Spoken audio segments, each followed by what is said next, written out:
আসসালামু আলাইকুম সবাইকে। সবাই কেমন আছেন? আশা করি সকলে ভালো আছেন এবং সুস্থ আছেন। তো বাংলাদেশের বাজারে দেশীয় একটি ব্র্যান্ডের নাম হচ্ছে 5 স্টার। 5 স্টার ব্র্যান্ডটি তারা মোটামুটি বাটন ফোন সবগুলা ফিচার ফোন যেগুলো আছে সেগুলো বেশিরভাগই লঞ্চ করে এবং স্মার্টফোন মার্কেটে তারা খুব রিসেন্টলি আসতে চলেছে। এই মাসের শুরুতে 5 স্টার নোট 3 প্রো এই নামের একটি স্মার্টফোন তারা বাংলাদেশের বাজারে লঞ্চ করেছে, বাজাজ সেন্ট্রিক ফোন। সো আজকে আমরা ভিডিওতে 5 স্টারের পক্ষ থেকে নতুন যে নোট 3 প্রো স্মার্টফোনে কি কি থাকছে সবকিছু আপনাদের সামনে খোলাসা করে বলবো। আপনারা দেখছেন টিউটোরিয়ালস ভ্যালি টেক ভ্যালি, আপনাদের সাথে থাকছে আমি তাইসির। আম পাতা জোড়া জোড়া, রিভিউ হবে উড়াধুরা। সো বন্ধুরা শুরু করা যাক।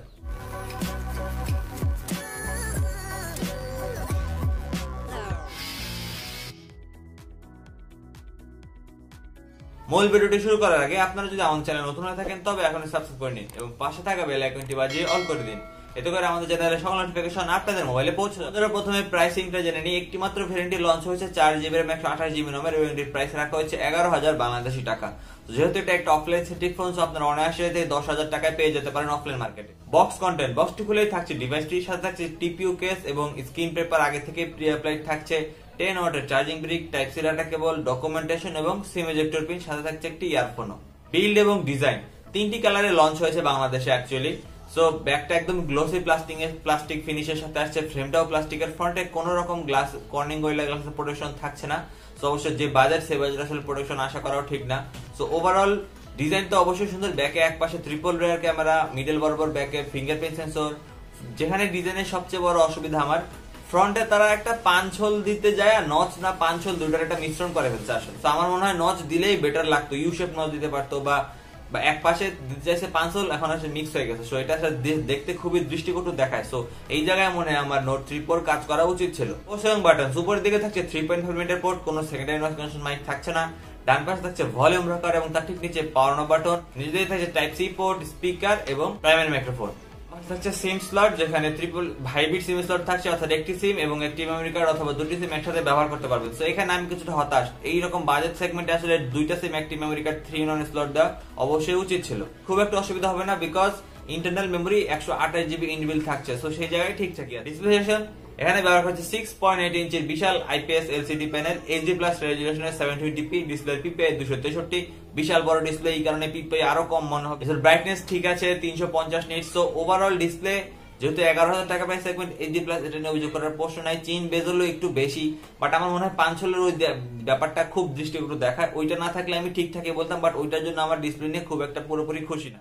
প্ল্যাটফর্ম সেকশন অ্যান্ড্রয়েড 10 বেস থাকছে এবং আমার মনে হয় তাদের যে ইউআইটা আছে সেটা অবশ্যই কাজ করা উচিত, বিকজ তারা যে প্রসেসরটা ব্যবহার করা হয়েছে মিডিয়াটেক হেলিও P60 12 নানোমিটার আর্কিটেকচারের তৈরি একটি প্রসেসরটা ঠিকঠাক আছে। এই বাজার সেগমেন্টের জন্য তো অবশ্যই ঠিকঠাক আছে, যদিও পুরান প্রসেসর বাট ঠিকঠাকই আছে।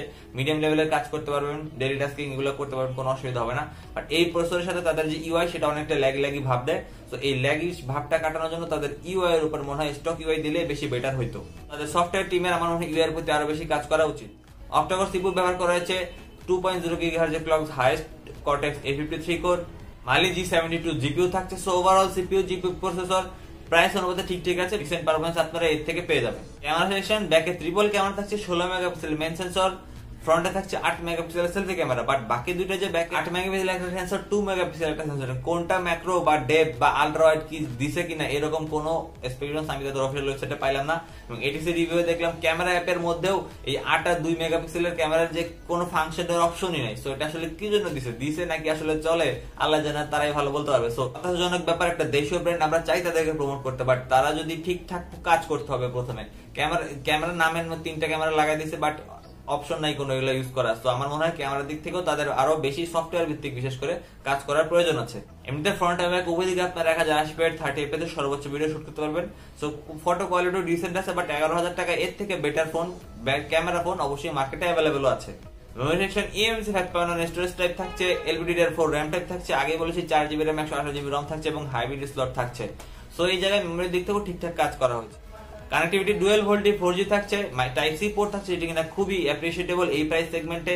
ওয়াইফাই 802.11 থাকছে, ব্লুটুথ 4.2 থাকছে। মোটামুটি সকল ধরনের কানেক্টিভিটিতে ব্যবহার করা হয়েছে। সেন্সর বন্ধুরা রিয়ারে ফিঙ্গারপ্রিন্ট সেন্সর থাকছে, ফ্রন্টে ফেস আনলক সুবিধা থাকছে, জাইরোস্কোপ ব্যবহার করা হয়নি যেহেতু প্রাইসটাও কম। সো ওভারঅল অ্যাক্সেলোমিটার প্রক্সি এগুলো সেন্সর ব্যবহার করা হয়েছে। ব্যাটারি সেকশন এখানে ব্যবহার করা হয়েছে 500 mAh ব্যাটারি এবং 10 ওয়াটের চার্জিং সাপোর্ট থাকছে। এখানে আমি কিছুটা হতাশ, ব্যাটারি অনেক বড়, বাট এই চার্জিং সুবিধা 10 ওয়াট নিয়ে অনেক বেশি সময় লাগবে।